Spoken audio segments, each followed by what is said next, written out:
Vous êtes dans Le Berger et le Vieux Père. Pouvez-vous décliner votre identité ?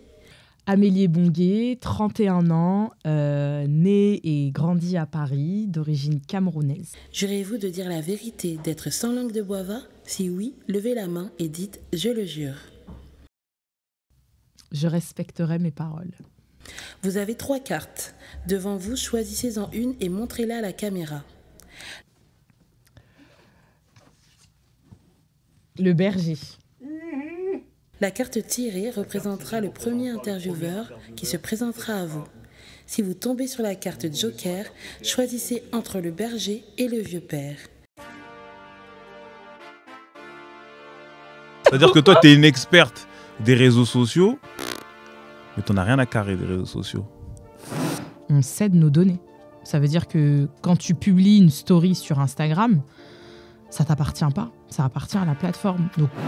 L'amour est-il mort à cause des réseaux sociaux? Qu'aujourd'hui, les DA de maison de disques vont sur TikTok voir ce qui fonctionne pour ensuite faire des propositions. C'est vrai qu'il y a, je dirais, 60% des élèves qui avaient vocation à faire carrière dans l'influence. La valeur d'une personne dépend-elle de son nombre de followers? Les réseaux sociaux sont-ils une arme de destruction massive? L'amour n'est pas mort. En revanche, l'amour s'est digitalisé. Demain, il y a un bug. Il y en a, ils vont se taillader les veines sur les réseaux. Absolument pas, il n'a pas besoin des réseaux. Il n'a pas besoin de likes, moi, mon fils. Voilà, mais moi, perso, je vois des gens matures se comporter comme des gosses. Même des mamans avec leurs enfants. Ils veulent devenir influenceurs. Ils ont pété un peu. Ce qui explique qu'en 20 ans, les rencontres sur les bancs dans un parc public ont diminué de plus de 70%. Amélie, comment vas-tu? Bah écoute, ça va très bien et toi? Ça fait longtemps. T'as eu la chance de tomber sur moi? Bah c'est super, non? Ouais, c'est cool. Je range les cartes. Le principe, 5 questions pour moi. 5 questions pour Booba. On va commencer par les miennes. Première question. Parce que je sais que tu as écrit un livre. Oui. Tu peux me donner le titre de ton livre? Génération TikTok, un nouvel Eldorado pour les marques. Donc moi, ma première question. Les réseaux sociaux, paradis ou enfer? Waouh. Alors c'est une question qui est très profonde. Paradis selon qui? Selon quoi? Enfer, je peux le comprendre. Surtout quand on n'a pas accès au numérique et qu'on n'a pas connaissance des outils et surtout de comment ça fonctionne. Paradis, je pense pas que ce soit le terme adéquat, mais je dirais Eldorado et source d'opportunités. Ouais. Est-ce que tu peux, parce que là tu es un peu trop évasif pour moi. Ah, tu trouves? Ouais. Pourtant, je te donne une définition. Est-ce que tu peux me donner des exemples? Alors, je dirais qu'aujourd'hui, les réseaux sociaux, c'est un vivier d'opportunités assez puissant. Qu'on soit présent sur Facebook, sur Instagram ou même sur Snapchat, ça peut nous permettre d'avoir une opportunité professionnelle de façon assez efficace et directe avec notre interlocuteur, que ça soit un recruteur ou une personnalité publique. On a accès direct à une personne à travers un message et donc c'est une source d'opportunité. Donc en ce sens-là, je dirais que les réseaux sociaux, c'est un petit paradis accessible. Dans le sens inverse, enfer, je me mets à la place d'une maman, d'un enfant qui consomme les réseaux sociaux quotidiennement, qui est très présent sur YouTube ou même sur Twitch, qui passe son temps à jouer à Fortnite et Roblox, et du coup qui est en plein décrochage scolaire parce qu'il passe un temps incompressible sur les plateformes sociales, en plus des jeux vidéo sur lesquels il se divertit.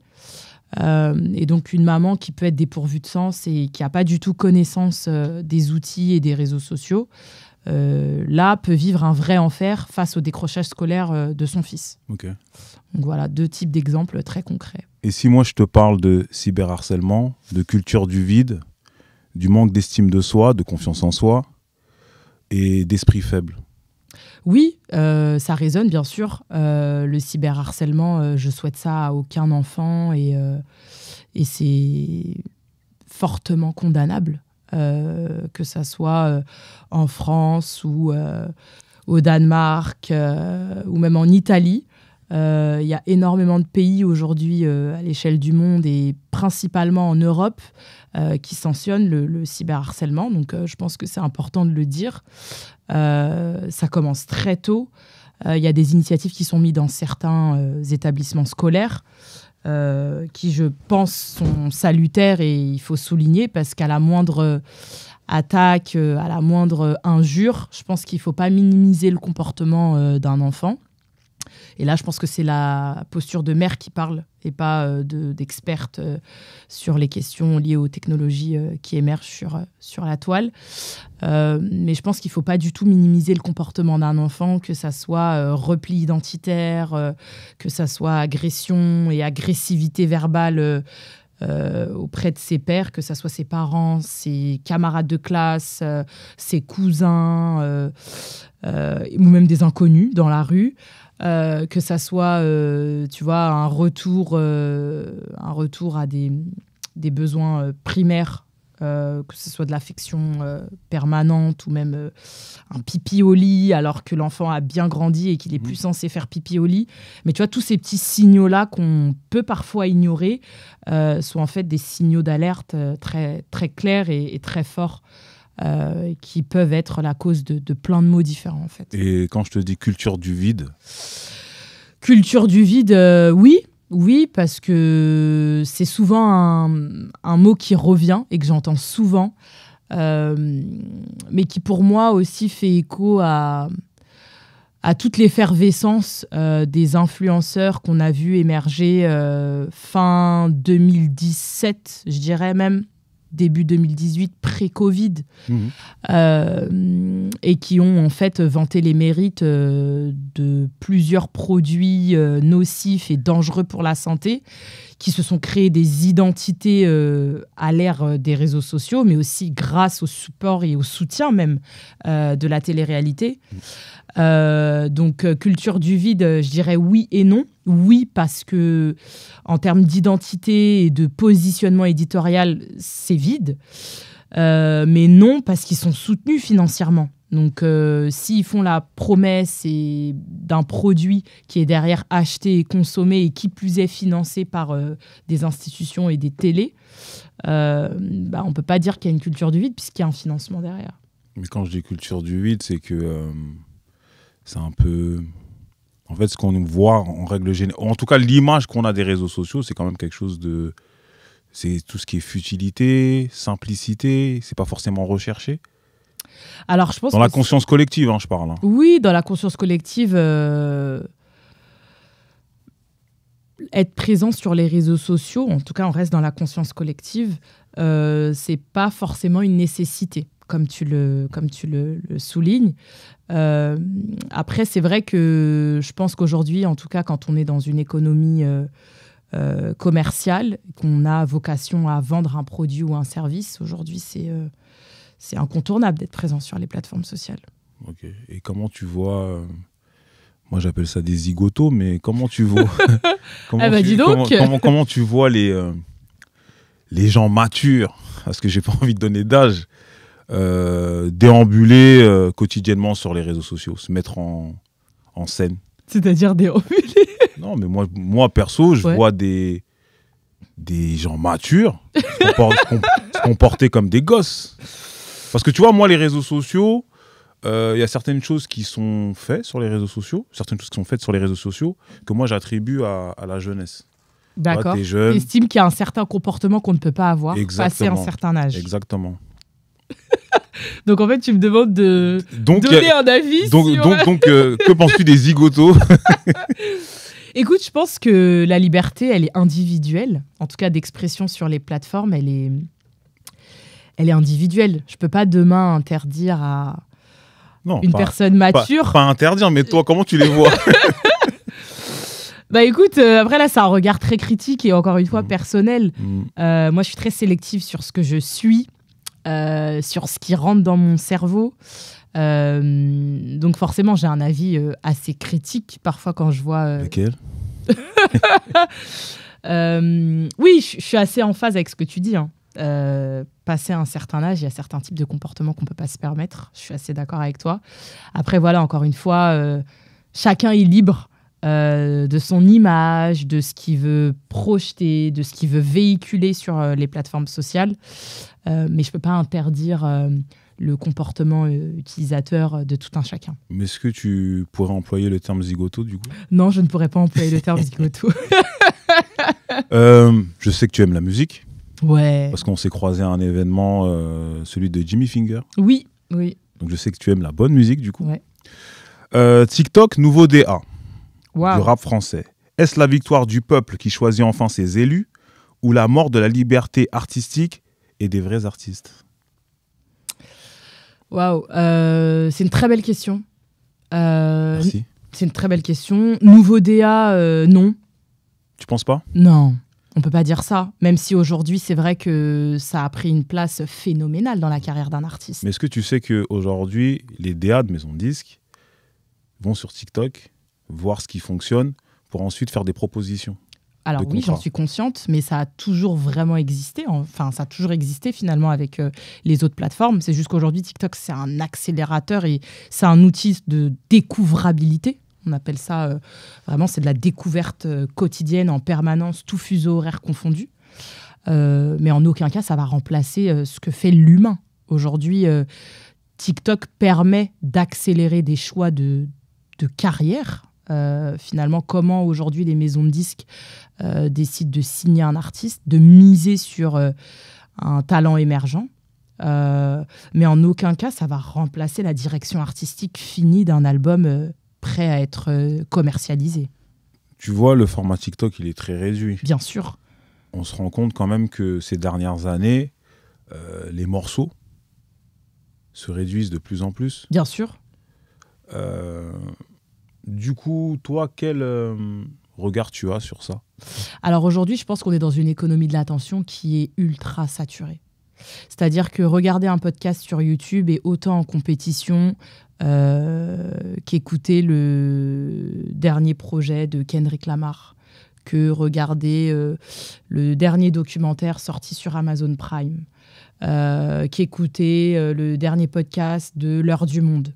Tout est en compétition. À partir du moment où on vient distribuer du contenu sur l'espace Internet, tout rentre dans la boucle de l'utilisateur, en fait. C'est-à-dire qu'on est les seuls à pouvoir décider de ce qu'on veut consommer à l'instant T. Force est de constater, c'est qu'on est surexposé aux messages et à la publicité, donc on est saturé. Aujourd'hui, TikTok, c'est un super outil pour, encore une fois, découvrir des artistes. Mais c'est aussi un super outil pour aller à la rencontre de ce qui se fait en termes d'innovation et de tendance. Donc forcément, les DA, ils veulent aller écouter les dernières innovations musicales et quelles sont les dernières pépites, peut-être, sur lesquelles ils peuvent miser. Mais c'est vrai qu'aujourd'hui, oui, l'ère de l'attention, elle est chargée, quoi. Un ex-dirigeant de Facebook ressent une énorme culpabilité et a dit « Je pense que nous avons créé des outils qui détruisent le tissu social de notre société. Ces fils d'actualité que nous avons créés, qui carburent à la dopamine et tournent en boucle, détruisent la façon dont notre société fonctionne. Les réseaux sociaux sont-ils une arme de destruction massive ?» Oui, alors oui, c'est une arme de destruction massive. Faut savoir qu'on est tous accros aujourd'hui. La dopamine, c'est autant de l'excitation. Ça nous stimule en permanence de savoir quelle est la dernière notification qui apparaît sur notre écran. Maintenant, comment réguler ça? Encore une fois, l'éducation, elle est individuelle. C'est-à-dire que les paramètres qui sont présents sur toutes les fonctionnalités aussi permettent de réduire le temps de connexion, le temps passé, la diminution sur écran, la luminosité. Tous ces outils-là, aujourd'hui, existent pour qu'on puisse réguler en fait, notre temps sur les différentes plateformes sociales. Tu as des enfants? Oui.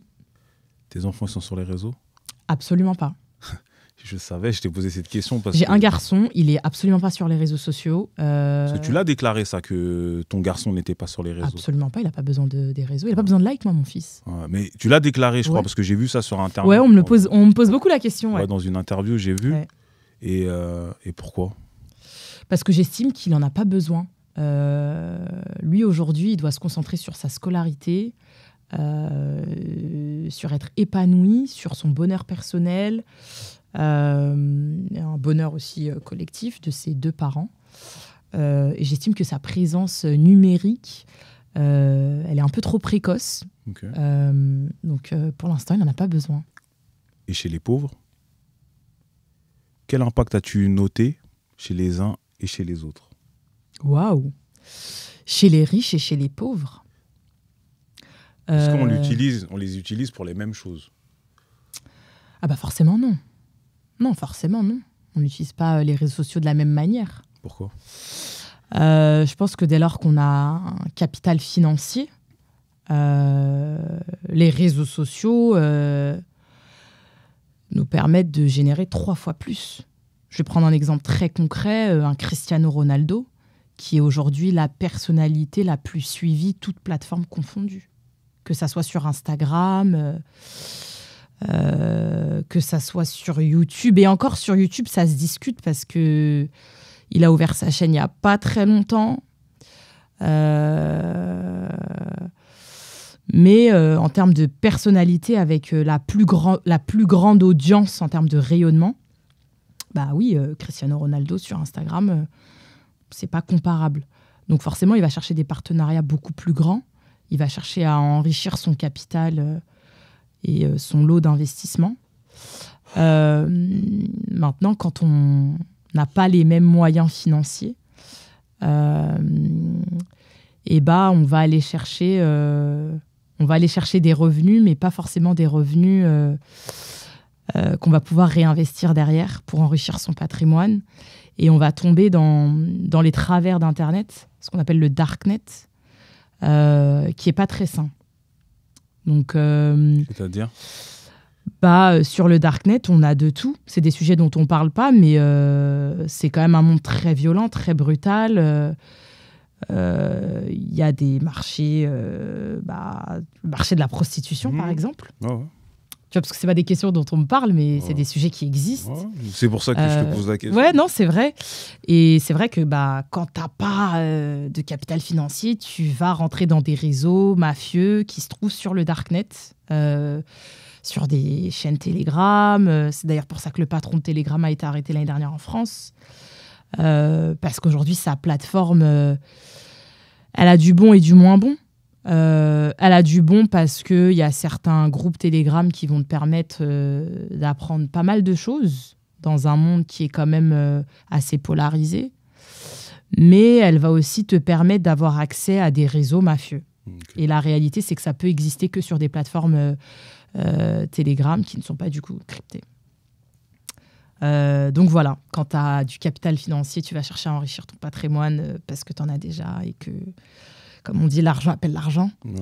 Mais quand tu n'en as pas, tu vas chercher à t'en sortir, mais du coup, tu vas aller sur des plateformes qui ne sont pas forcément les plateformes qu'il te faut, quoi. Tu sais, moi, j'avais pour idée que les réseaux, c'était un sport de pauvres.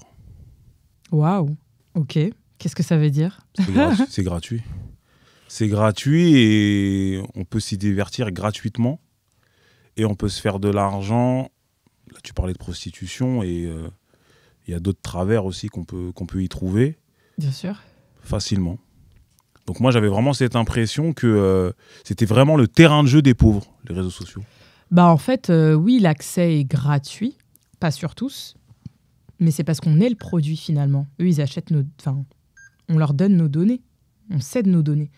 Donc dès lors qu'on ouvre une page sur un énième réseau social, on cède nos données.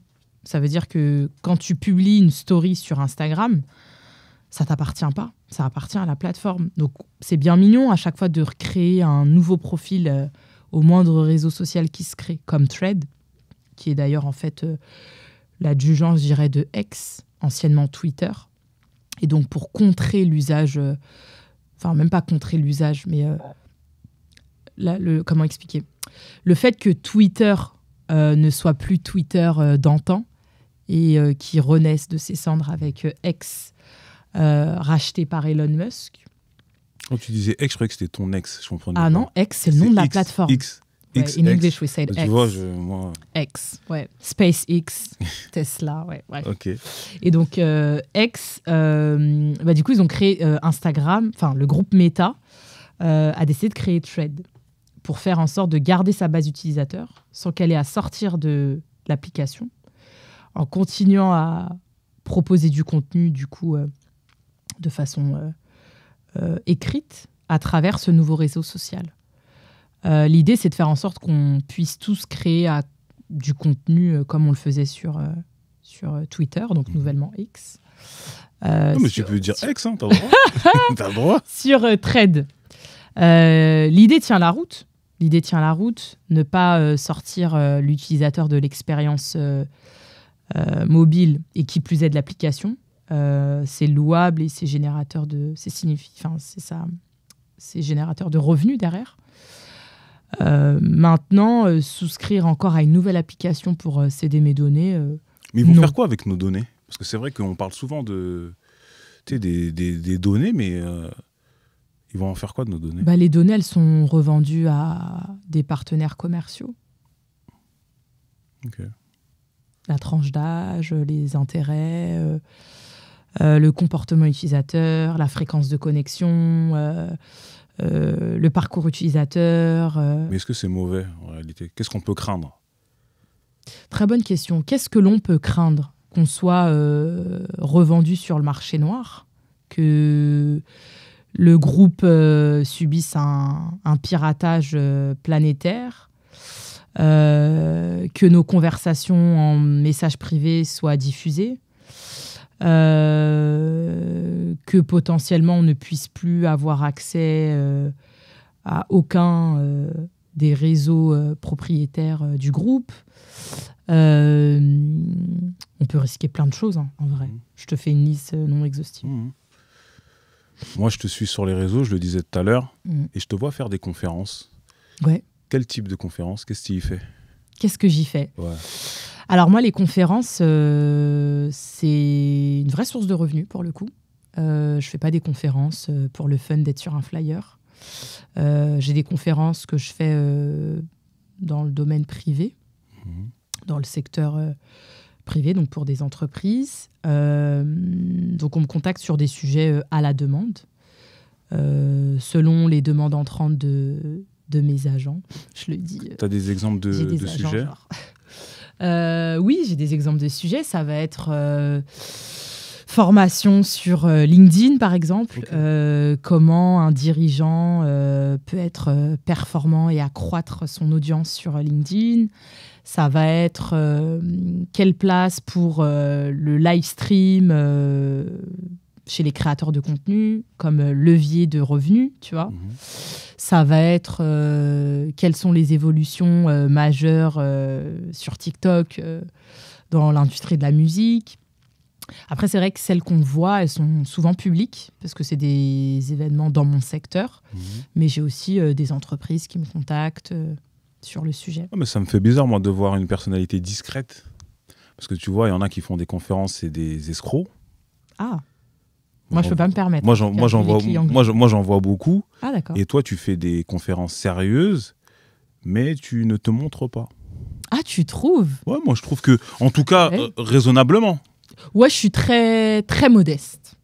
Je pense que c'est important, vu le monde dans lequel on vit, vu la brutalité du monde dans lequel on vit. Ouais, je suis très modeste et ça me convient. Ça me convient. Voilà. Ça va avec ma dernière question. C'est comme si tu avais lu sur mon téléphone. Sérieux ? Pour vivre heureux, vivons cachés. Tu connais cet adage ? Bien sûr. Qui est maintenant dépassé comme les utilisateurs de Facebook. Oh, j'y suis toujours. Donc j'estime que oui, je suis dépassée, j'accepte. Pourquoi aujourd'hui ça a changé ? Parce que c'est vrai qu'avant, on préférait être discret sur ce qu'on faisait. Alors qu'aujourd'hui, on montre tout, on publie tout. On veut que le monde entier sache ce qu'on fait, si on attend un enfant, si on se marie. Pourquoi? Alors, pourquoi? Je pense que ça dépend encore une fois de tout un chacun, mais la discrétion, c'est pas la peur. Moi, j'estime que je ne vis pas dans un environnement de peur. En revanche, être discret, je pense que ça fait partie... comment expliquer ça? Je dirais que pour moi, être discrète, c'est un choix. Surtout dans le cadre de ma vie privée. Je tiens à ce que ça reste discret. Et comment tu vois ceux qui étalent leur vie privée? Alors, comment je le vois? T'as dit que tu devrais te dire la vérité. Oui, moi je dis oui. Alors moi je dis toujours que ce que tu décides de montrer, sois aussi capable de répliquer ce sur quoi on te tire dessus. Bah, c'est une réalité. Aujourd'hui, tu décides de t'afficher dans ta salle d'accouchement. Bah, sois capable de répondre derrière sur le pourquoi tu as décidé de t'afficher et de t'exposer de cette manière. Et s'il n'y a pas de réponse? S'il n'y a pas de réponse, c'est-à-dire? Il y en a, ils ne savent même pas pourquoi ils le font. S'il n'y a pas de réponse, bah écoute, Internet se charge toujours en général de répondre. Donc j'ai envie de te dire, libre à toi, quoi. Parce que moi, je trouve que on est dans une folie générale. mais c'est une dinguerie. On est dans un asile. Ouais, tu sais, moi, souvent, je dis que c'est génération HP. À ce point-là? Ouais. Ah, toi, t'es hardcore, hôpital toi. Psychiatrique. C'est-à-dire que... Non, mais vraiment, c'est-à-dire que demain... Tu vois, nous, on nous parlait du bug de l'an 2000. Demain, il y a un bug. Mais il y en a, ils vont se taillader les veines. Un bug de quoi sur les réseaux sociaux? Instagram? Informatique. C'est déjà arrivé à plusieurs reprises. Oui, mais moi, je te dis, un bug informatique. Ah ouais? Pas un petit bug de 1 heure, tu vois, 10 heures, non. Ouais. Mais il y en a qui vont se taillader les veines. Non, c'est vrai ce que tu dis. Je vois ce que tu veux dire. Moi, j'ai déjà fait 6 mois sans Instagram. Mais je peux très bien le refaire. Après, j'ai des obligations de présence et bien tout. Sûr. Et pas... Enfin, des fois, je me dis, j'aimerais bien refaire 3-4 mois là, de break. Mais moi, j'ai pas de problème avec ça. J'ai beaucoup de recul avec les plateformes sociales. Autant, tu vois, ça peut être ton expertise métier. Mais moi, j'ai beaucoup de recul. Mais toi, t'es comme les... tu vois, ceux qui créent des téléréalités, qui regardent pas. Ah, vraiment? Tu penses? Non, mais t'es un peu comme ça. C'est-à-dire que toi, t'es une experte des réseaux sociaux, mais t'en as rien à carrer des réseaux sociaux. Tu l'utilises parce que tu dois l'utiliser, c'est un outil aujourd'hui. Mais j'ai beaucoup de recul. C'est important d'avoir du recul. Bien sûr. Moi, j'ai beaucoup de recul. Tu vois, tu peux me retirer WhatsApp. Mais t'as peur de quoi? De quoi j'ai peur? Ah oui. Parce que depuis tout à l'heure, on discute, mais tu me dis pas de quoi t'as peur. Pourquoi tu mets autant de distance, ou en tout cas de sécurité, entre toi et les réseaux sociaux? Mais parce que je ne suis pas les réseaux sociaux. Et puis ma vie, elle ne dépend pas des réseaux sociaux. Moi, je peux très bien retirer toutes les plateformes sociales qu'il y a sur mon téléphone et continuer à parler à mes potes par texto. Moi, j'ai aucun problème avec ça. Je peux faire 3-4 mois sans problème. Maintenant, je sais qu'on est dans une ère où... Vas-y, on va me dire à mi... vas-y, ma sœur va me dire, garde WhatsApp, au moins. Ouais, au moins. Mais si ça tenait qu'à moi, je peux aller au fin fond du village, puiser mon eau, avoir juste ma puce, recharger mon crédit quand c'est nécessaire. Et that's it, tu vois. C'est fort, hein? Ah ouais, moi, je suis très détachée de tout ça. Et pourtant, on dirait pas, hein. Non, moi, j'ai pas... Franchement, comme je t'ai dit, moi, je trouve que t'es mesuré dans ce que tu nous cèdes. Ouais, moi, je pars du principe que ton audience, c'est... Tu leur donnes à manger. Qu'est-ce que tu sers à table? Ouais, mais là... C'est le ramadan ou la diète tout le temps avec toi, vu que tu donnes pas beaucoup. Ah, tu trouves? Moi, je trouve. Ah ouais, je dose. Non, mais voilà, tu doses. Je dose. Non, mais par rapport à ce que tu fais. Parce que tu vois, nous, avec Bouba, on a tenu à te recevoir parce que... Je t'ai touché, je me suis dit, mais vous êtes sûr? Non, parce qu'on s'était rencontrés à Business Africa. Ouais. Tu vois, j'avais écouté. Ah, d'accord. Ton propos lors d'une conférence. Mm-hmm. Et après, je me suis intéressé un peu à ce que tu faisais. Moi, je suis admiratif, vraiment. Et en plus, très gentil. En off, tu m'as donné ton âge. J'ai dit, waouh, Elle a accompli tout ça en très peu de temps. C'est gentil. Tu vois, donc chapeau. Merci beaucoup. Merci. Bas, comme je dis. Merci. Pour moi, c'est terminé. Bah merci, c'était un plaisir. J'espère que tu as passé un bon moment avec le berger. Merci, c'était cool. Maintenant, je vais te laisser avec le vieux père. C'est trop gentil. Trop hâte.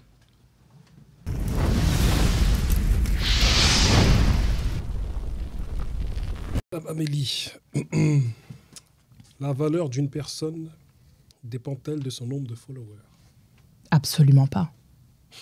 Moi, je suis très admirative de ces personnes qui sont détachées des plateformes sociales, mais qui ont une présence organique qui n'est pas volontaire. Ça veut dire que naturellement, leur présence se fait entendre sur les plateformes sociales, leur nom résonne, mais par la force des choses, par la force de la communauté et des gens qui sont en demande de cette personne, mais qui par eux-mêmes n'ont pas de présence.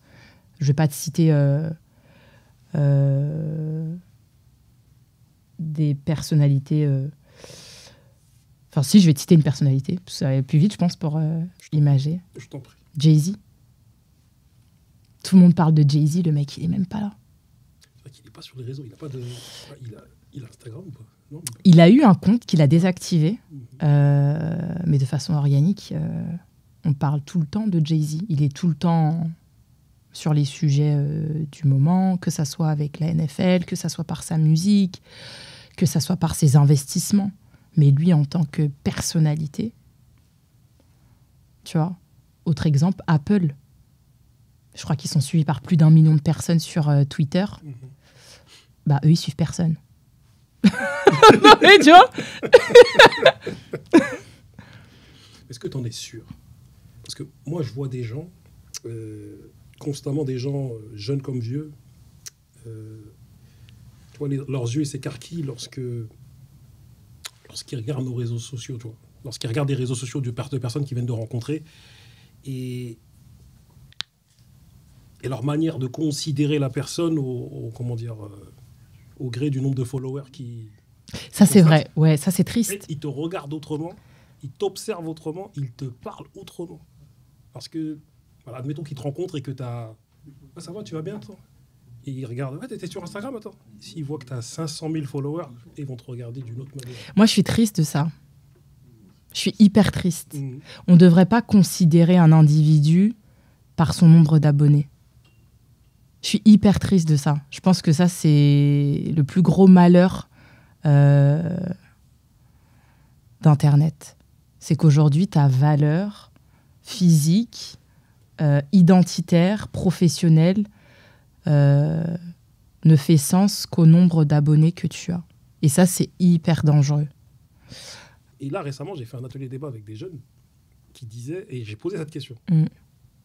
Des jeunes m'ont dit, bah oui, la valeur de, pas comment dire, la valeur d'une personne dépend de son nombre de followers, parce que bah, une personne, elle a plus de valeur si elle a plus de followers que... Et j'étais persuadé, j'étais en train de débattre avec eux sur ça. Et ben en fait, cette génération, selon l'âge, qu'on peut qualifier soit de Gen Z ou de Gen Alpha. La génération Alpha, c'est les enfants qui sont nés après 2015, dont fait partie mon fils, par exemple. Et ben cette génération-là, leur identité physique n'a de foi qu'au prisme de leur identité numérique. De fait, ils existent parce que leur identité numérique existe. Et donc, en fait, ils ont du mal à se décrire autrement que par leur identité numérique.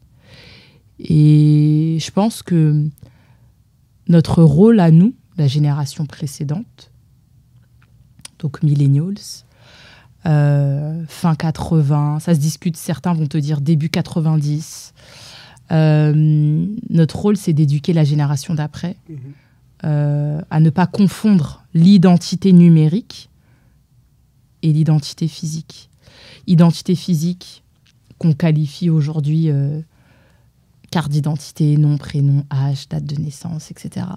Identité numérique, ton underscore, à Amélie sur Instagram, à Amélie sur Twitter. C'est ton identité numérique. Mais sur ma pièce d'identité, il n'est pas écrit Amélie, écrit Amélie. Enfin, aimer Amélie et Bongué. Tu vois? Et en fait, cette génération n'existe qu'au profit de son identité numérique. Et ça, il faut veiller à ce qu'elle ne... Même si c'est déjà un peu le cas, hein, à ce qu'elle ne rentre pas dans un trouble identitaire. Parce qu'aujourd'hui, on est encore à la frontière, pour moi. Amélie, course aux followers, course aux vues, course aux likes, à des degrés différents. Avons-nous tous pété un plomb à cause des réseaux sociaux? Là, ta question, elle est claire. Ah ouais, on a pété un plomb. Hein. Non, il faut pouvoir se regarder face d'un miroir. Ouais, on a tous pété un plomb. Et toute consommation confondue, hein, que tu consommes 10 minutes ou 3 heures sur Instagram, parce que maintenant, tu as accès dans tes paramètres au temps passé par jour, par semaine. Déjà, moi, quand je vois 25 minutes, je suis en mode qu'est-ce que j'aurais pu faire de ces 25 minutes-là? Mais je comprends aussi quand j'ai des personnes qui sont plus réactives sur Instagram pour me répondre à certains trucs que par téléphone ou par mail. Parce que c'est aussi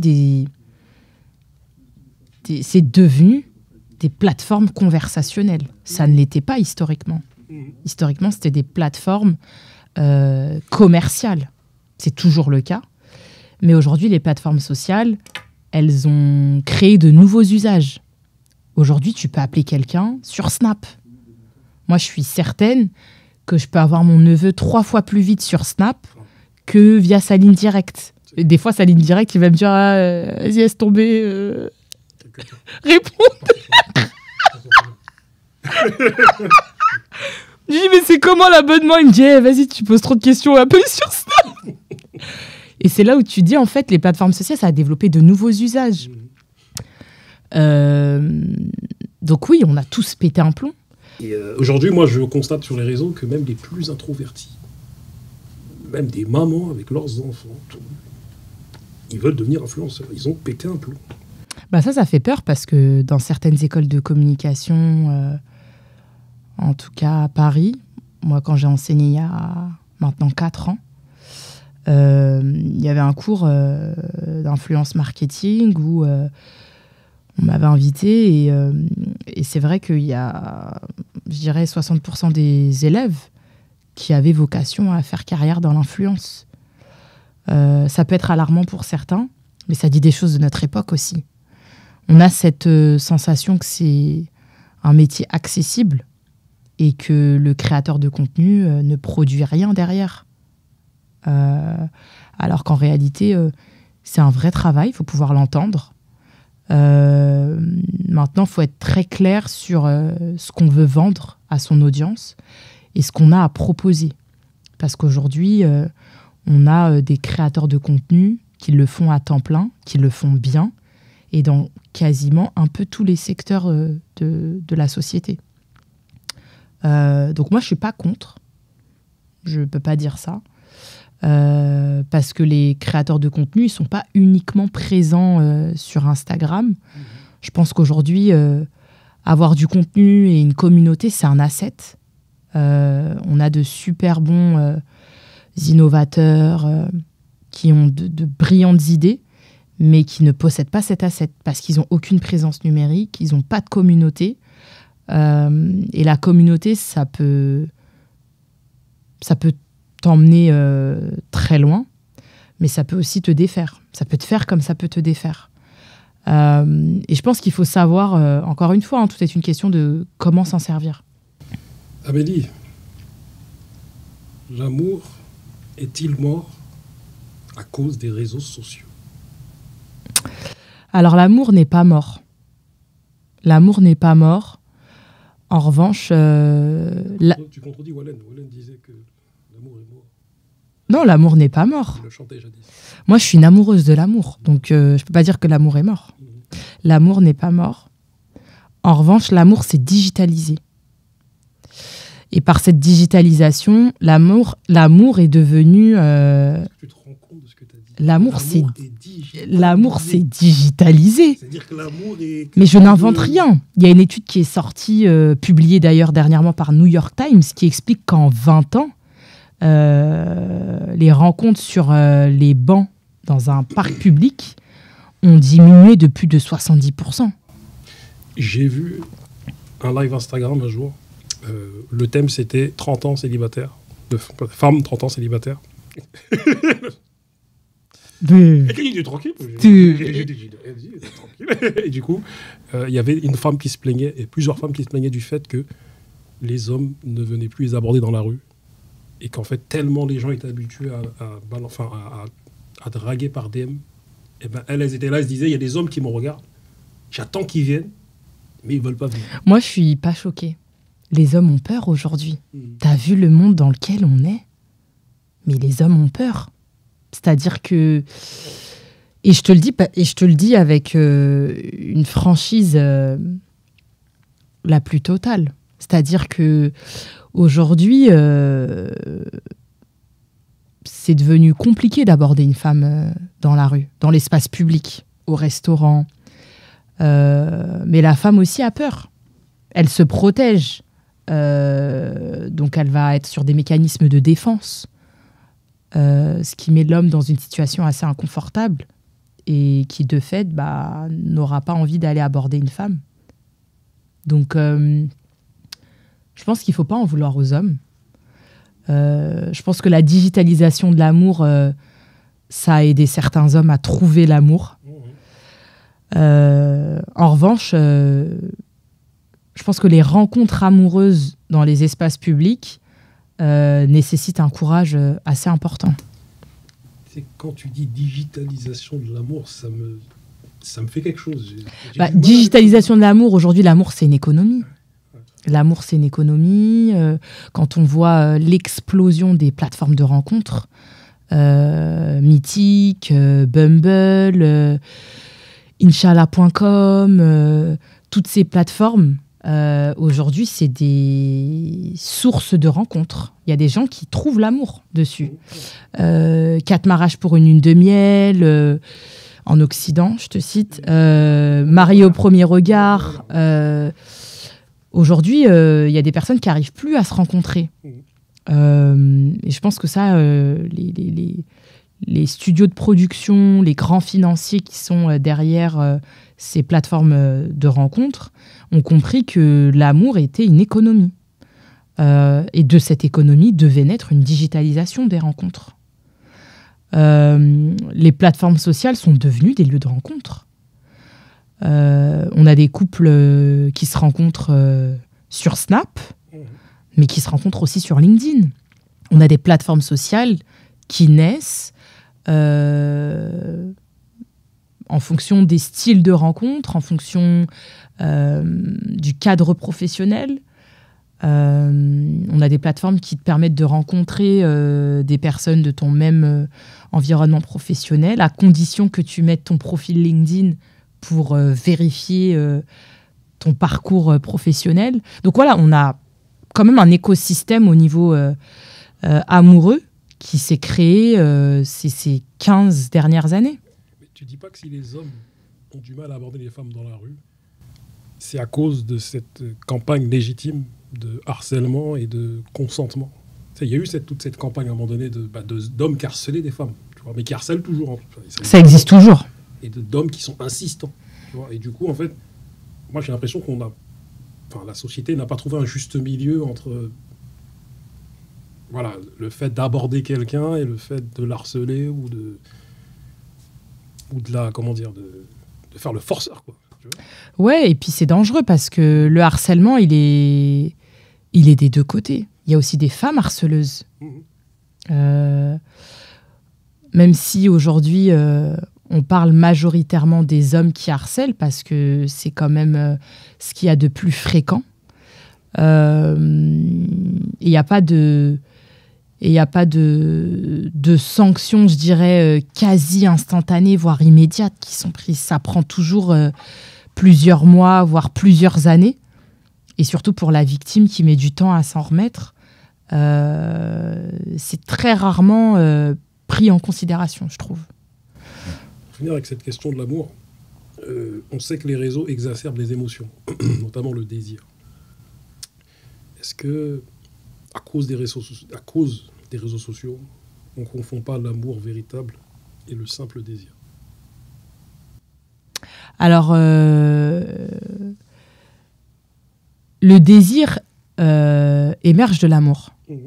Mais il peut y avoir de l'amour sans désir. Et du désir sans amour.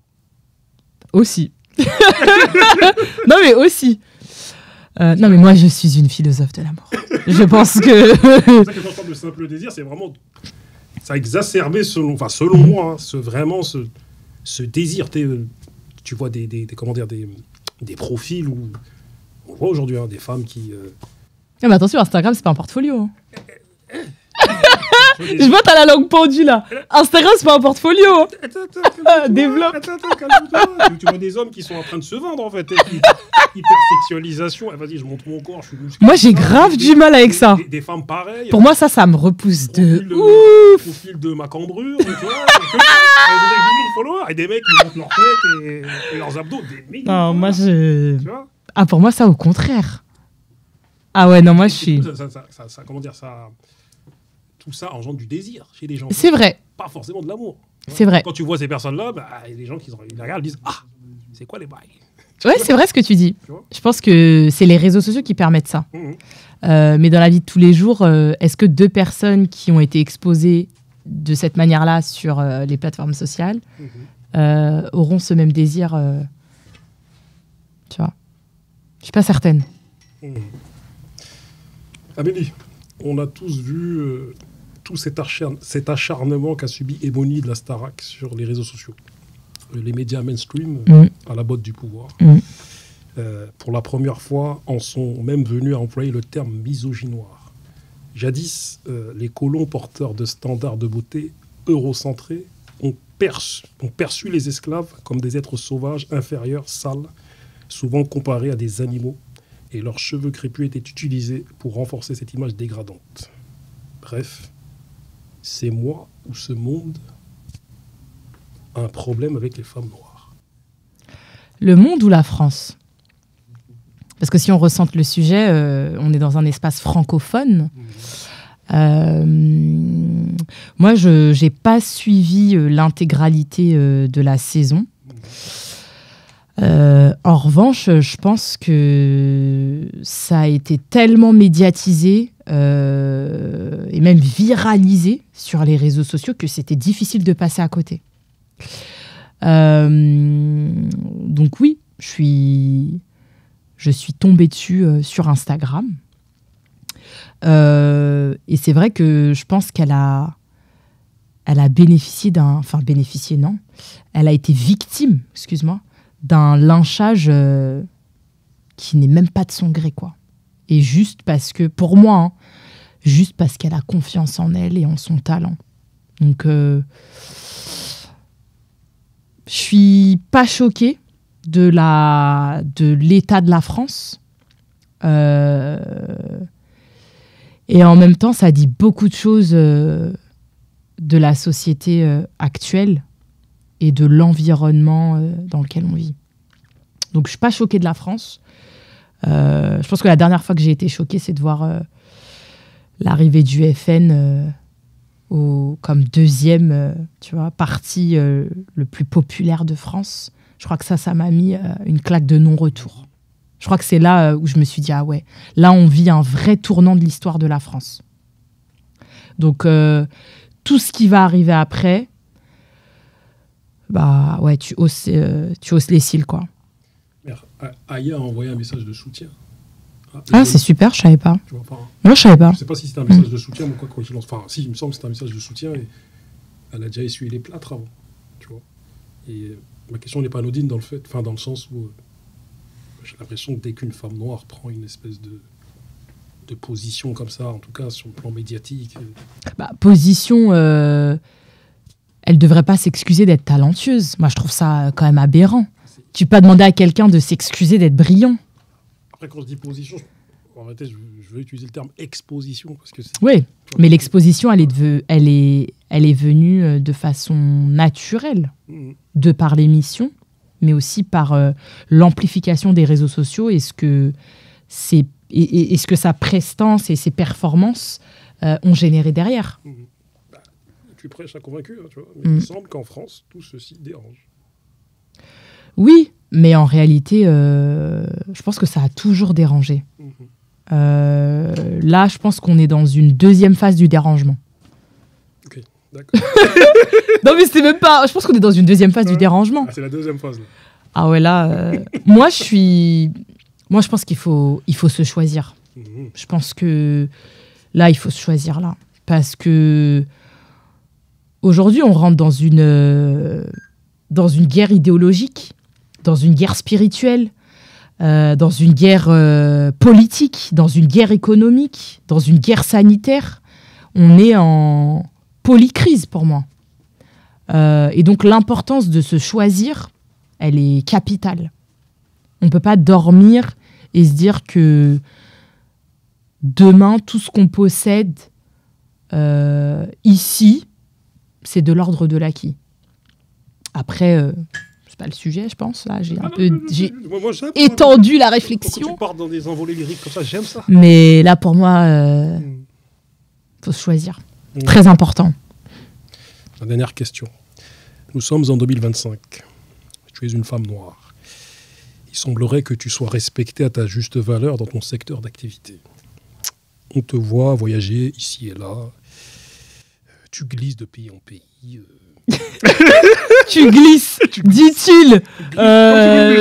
Ziac. Je fais des heures de vol, hein, comme tout le monde. Atlanta, Suède, pour ne citer que ces endroits-là. Bon, Suède, j'y ai vécu. À chaque fois que tu me le dis, mais j'ai vraiment vécu. Hein. Je paye des impôts. Hein. On te plébiscite ici et là. Tu as accès à des sphères qui nous sont étrangères pour la plupart. Dans les années 1920, naissait le mouvement New Negro. L'écrivain Alain Locke publiera un article en 1925 dans lequel il définira le New Negro comme étant l'augure d'une nouvelle démocratie dans la culture américaine. Serais-tu une New Negro 2025 ? Nouvelle femme noire 2025 ? Écoute, je pense que je me crée une vie sur mesure. Le terme New Negro que tu décris semble approprié, je pense. Je m'en détacherai pas, en tout cas. Parce que tout ce qui est noir fait chavirer mon cœur. Mais pour revenir au centre de ta question, je me crée une vie sur mesure. Je veux vivre jusqu'à la fin de mes jours sans aucun regret. Je fais des choix que je regrette très difficilement. Et en même temps, je pense avoir conquis ma propre adversité. De me dire que je suis une mère qui élève un garçon de bientôt 9 ans, que j'ai eu très jeune. Hein. I was a teenager mom, tu vois. Que j'ai eu très jeune, que j'ai emmené avec moi à l'étranger. J'ai pas non plus dû convaincre son père pendant 10 ans, tu vois. Mais oui, je pense que tout ce que la société attend de toi et finalement que tu n'es pas, bah c'est hyper gratifiant, quoi. Et je pense que moi, je peux me regarder devant un miroir, je suis à l'aise dans mes bottes. Tu vois, je fais pas de mal aux gens. Je suis convaincue d'être une bonne personne. Je suis pas une personne violente. Je donne toujours 1000, même quand on me donne moins 70. C'est pas toujours facile, surtout en amitié. Donc voilà, tu dis. Vraiment pour finir, on est vraiment honoré de t'avoir accueilli. Parce que le jour où on s'est vu à Business Africa, il me semble, oui. On te suivait déjà sur les réseaux. Et du coup, quand tu es venu nous voir pour nous dire que tu nous suis et que tu sais ce que nous faisions, nous, on était honorés. On a dit, oh, Ouais. Comment c'est ce que c'est comme YouTube, hein. Je regarde beaucoup, je consomme beaucoup de contenu sur YouTube. Donc, Et tu es un exemple. Oh, merci beaucoup, ça me touche. Tu es un exemple et on est fiers, on est content de ton parcours et du fait qu'on se connaisse et qu'on soit connectés. Merci beaucoup, pourvu que ça continue. Exactement. En tout cas, merci à toi et c'était le berger et le vieux père. Ciao.